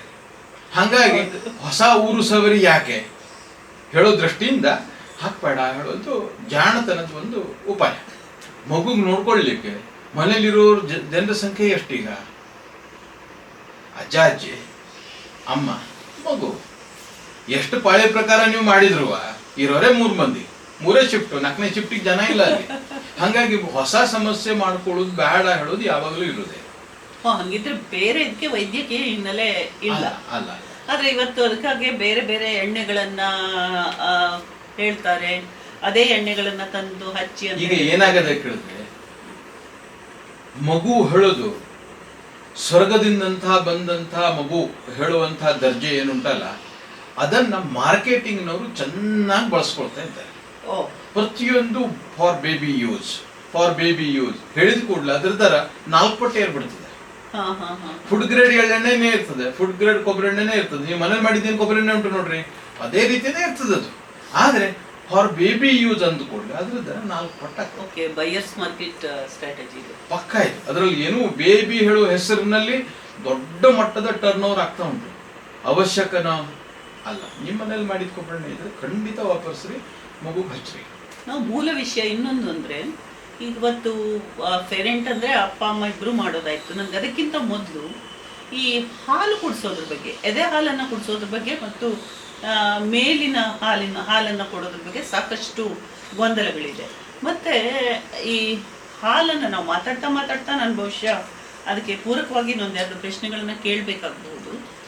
ಇವತ್ತು ಬಹುತೇಕ ಬಾಣಂತಿಯರಿಗೆ ಅಥವಾ ಇವರಿಗೆ ಎದೆ ಹಾಲಿನ ಕೊರತೆನೂ ಕಾಣಿಸ್ತಾ ಇದೆ. ಹೌದು, ಎದೆ ಹಾಲಿನ ಕೊರತೆ ಕಾಣಿಸ್ತಾ ಇದೆ. ಯಾಕೆ ಅಂದ್ರೆ ಅವರ ಸಿಲೆಕ್ಟಿವ್ ಆಹಾರ ಇದಕ್ಕೆ ಕಾರಣ. ಒಂದಿಷ್ಟೇ ಆಹಾರ ಬಳಸ್ತೇವೆ ನಾವು, ಇದು ಬಳಸೋದಿಲ್ಲ. ಆಹಾರದಲ್ಲಿ ಷಡ್ರಸಾತ್ಮಕ ಆಹಾರ ಬೇಕು ಅಂತಿರೋದು. ಉಪ್ಪು, ಹುಳಿ, ಖಾರ, ಚೊಗರು, ಕಹಿ ಇಷ್ಟು ಇರುವ ಆಹಾರ ತಗೊಳ್ಬೇಕು ಹಳೆ ಪದ್ಧತಿಯ ಪ್ರಕಾರ. ಹೊಸ ಪದ್ಧತಿಯ ಪ್ರಕಾರ ಬಾಳಂತಿ ಆಗೋ ಮೊದಲಿನ ವಿಷಯಗಳಿವೆಲ್ಲ, ಪ್ರೋಟೀನು, ಕಾರ್ಬೋಹೈಡ್ರೇಟು, ಮಿನರಲ್ಲು, ಮಲ್ಟಿವಿಟಮಿನ್ ಇವೆಲ್ಲರೂ ಇರುವಂಥದ್ದು ತಗೊಳ್ಬೇಕು. ಈಗಿನವರು ಬಾಳಂತಿ ಆಗೋ ಮುಂಚೆ ಪ್ರೆಗ್ನೆನ್ಸಿಯಲ್ಲೇ ಆಹಾರದ ಕಟ್ ಡೌನ್ ಮಾಡ್ಲಿಕ್ಕೆ ಶುರು ಮಾಡಿರ್ತಾರೆ. ಯಾಕಂದ್ರೆ ತೂಕ ಹೆಚ್ಚಾಗ್ತದೆ. ಅದರದ ಭಾಗವಾಗಿ ಮುಂದೆ ಮಗು ಹಾಲು ಕಡಿಮೆ ಆಗ್ತದೆ ಹೇಳೋದು ಬಹಳಷ್ಟು ಜನರಲ್ಲಿ ಈಗ ಒಂದು ಸಮಸ್ಯೆ. ಹಾಗಾಗಿ ಆಹಾರ ಸರಿ ತಗೊಳ್ಬೇಕು ಅನ್ನೋದು ಮಹತ್ವದ ವಿಷಯ. ಈ ತರದಲ್ಲಿ ನಿಮ್ಮ ಅನುಭವಗಳು ಯಾವ್ದಾದ್ರು ಇದ್ರೆ ಒಂದು ಉದಾಹರಣೆ. ಹೇಗೆ ಕೇಳಿದ್ರೆ, ಸದ್ಯದ ದಿನಗಳಲ್ಲಿ ಬೆಂಗಳೂರಿಂದ ಒಬ್ರು ಸಾಫ್ಟ್ವೇರ್ ಇಂಜಿನಿಯರ್ ಗಂಡ ಹೆಂಡತಿ ಬಂದಿದ್ರು. ಅವರು ಆ ಯೂಟ್ಯೂಬ್ನಲ್ಲಿ PhD ಒಂದು ಆಗೋದು ಬಾಕಿ ಇತ್ತು. ಅವರು ಅಷ್ಟು ಆಹಾರ ತೂಕ ಮಾಡೇ ತಗೊಳ್ತಿದ್ರು. ಆದರೆ ಮಗು ಹುಟ್ಟಿದ ನಂತರ ಮಗುಗೆ ಹಾಲು ಕಡಿಮೆ ಆಗಲಿಕ್ಕೆ ಮಗುಗೆ ಹಾಲು ಕಡಿಮೆ ಆಗಲಿಕ್ಕೆ ಹತ್ತು ಅಂದ ಕೂಡಲೇ ವೈದ್ಯರ ಹತ್ರ ಕೇಳಬೇಕಾಯ್ತು. ವೈದ್ಯರು ಅದಕ್ಕೆ ಫಾರ್ಮುಲಾ ಇರುವಂಥ ಮಿಲ್ಕನ್ನು ಹೇಳಬೇಕಾಯ್ತು. ಆಮೇಲೆ ಆ ಮಗುದು ಬೆಳವಣಿಗೆ ಸರಿ ಇಲ್ಲ ಹೇಳಿ ಡಾಕ್ಟರ್ ಹೇಳಿಕ್ಕೆ ಹತ್ತು ಕೂಡಲೇ ಡಾಕ್ಟರ್ದೇನೋ ಮಿಸ್ಟೇಕು ಹೇಳು ನಮ್ಮನಿ ಅನ್ಸ್ಲಿಕ್ಕೆ ಹತ್ತೋಯ್ತು ಅವರಿಗೆ. ಆವಾಗ ನಾನು ಅವ್ರಿಗೆ ತಿಳಿಸಿ ಹೇಳಲಿಕ್ಕೆ 1 ತಾಸು ಬೇಕಾಯ್ತು ನನಗೆ. ಇಲ್ಲ ಮಿಸ್ಟೇಕ್ ಎಲ್ಲದೆ ಅಂದರೆ ಇಲ್ಲದೆ, ನೀವು ಇಲ್ಲಿ ಹಿಂಗೆ ಮಾಡಿದ್ದಿದ್ರೆ ಹಿಂಗಾಗಿರ್ತಿತ್ತು. ಆ ತೂಕ ಹೇಳೋದು ಭಾರಿ ಸಮಸ್ಯೆ ಈಗ. ಹಾಗಾಗಿ ಮಗು ಹಾಲು ಈಗ ಸರ್ಕಾರ ಮತ್ತು WHO ಏನು ಹೇಳ್ತದೆ ಯಾಕಂದರೆ ಮೊದಲ 6 ತಿಂಗಳ ತಾಯಿ ಹಾಲನ್ನೇ ಕುಡಿಸ್ಬೇಕು ಅಂತ ಹೇಳ್ತದೆ. ಯಾಕೆ ಅಂದರೆ ಅದರಿಂದ ವ್ಯಾಧಿ ಪ್ರತಿರೋಧಕ ಶಕ್ತಿ ಮಕ್ಕಳಲ್ಲಿ ಹೆಚ್ಚಾಗ್ತದೆ ಹೇಳೋ ಕಾರಣಕ್ಕೆ ಎಲ್ಲರದ್ದು ಆಗ್ರಹ ತಾಯಿ ಹಾಲನ್ನು ಕನಿಷ್ಠ 6 ತಿಂಗಳು ಬಿಟ್ಟು ಬೇರೆದೇನೂ ಕೊಡಬೇಡ್ರಿ ಅಂತಾನೆ ಇರೋದು. 6 ತಿಂಗಳ ನಂತರ ಅಪ್ಪ ಅಮ್ಮಂದಿಗೆ ಗಡಬಡೆ ಶುರು ಆಗೋದು ಅಲ್ಲಿಗೆ ನೋಡ್ರಿ. ಆದರೆ ಈಗ ಇನ್ನೊಂದು ಸಮಸ್ಯೆ ಇದೆ. ಅಪ್ಪ ಅಮ್ಮ ಇಬ್ರು ಕೆಲಸ ಮಾಡ್ತಾರೆ. ಏನು ಪಾಪ ಇದ್ರ ಅವರದ್ದು ಹೆರಿಗೆ ರಜೆ ಮತ್ತೆ ಗಂಡನಿಗೆ ಹೆಂಡತಿಗೆ ಇಬ್ಬರಿಗೂ ಸಿಗ್ತದೆ. ಆದರೂ ಅದು ಕೆಲವಷ್ಟು ಸಮಯ ಮಾತ್ರ ಅಲ್ವಾ, ತುಂಬ ಕಡಿಮೆ ಅವಧಿಯ ಕೆಲವಷ್ಟು ರಜೆಗಳು ಇವತ್ತು ಆಫೀಸಲ್ಲಿ ಇದ್ದೇ ಇರ್ತದೆ.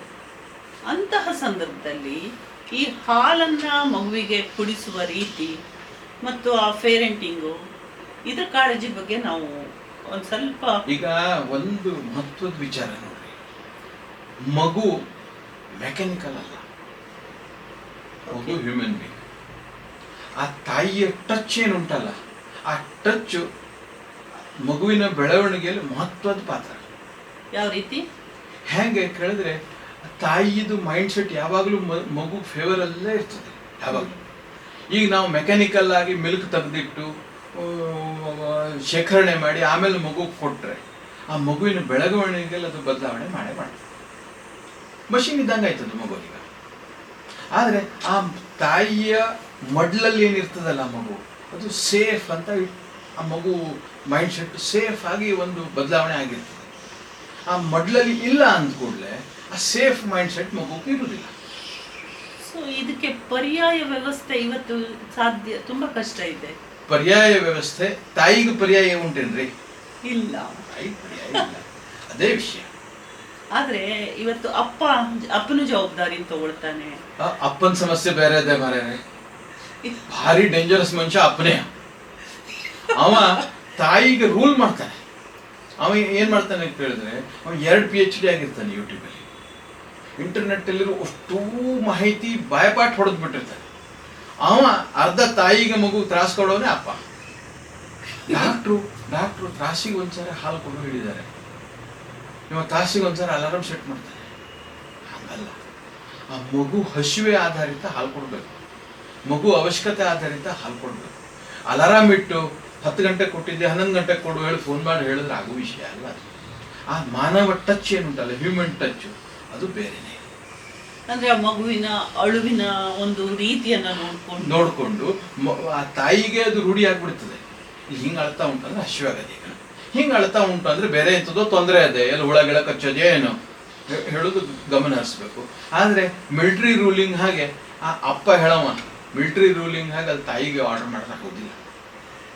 ವೀಕ್ಷಕ ಮಹಾಪ್ರಭುಗಳೇ, ನಮ್ಮ ಚಾನಲ್ ಅನ್ನು ಸಬ್ಸ್ಕ್ರೈಬ್ ಮಾಡಿ, ಶೇರ್ ಮಾಡಿ, ಪ್ರೋತ್ಸಾಹಿಸಿ.